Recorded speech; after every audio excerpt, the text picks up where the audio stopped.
பங்கு சந்தையில் முதலீடு செய்தால் அதிக லாபம் சம்பாதிக்க முடியும் என கூறி மோசடி செய்த 2 பெண்கள் உட்பட 4 பேர் கைது செய்யப்பட்டுள்ளனர்.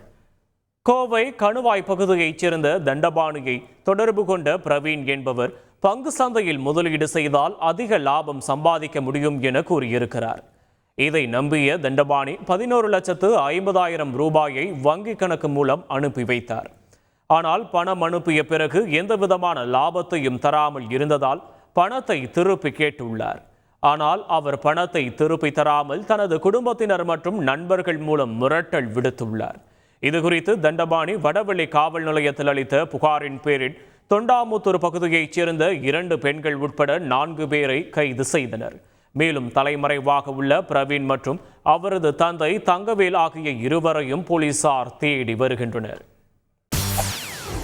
செய்திகளை உடனுக்குடன் தெரிந்து கொள்ள உடனே சப்ஸ்கிரைப் பண்ணுங்க.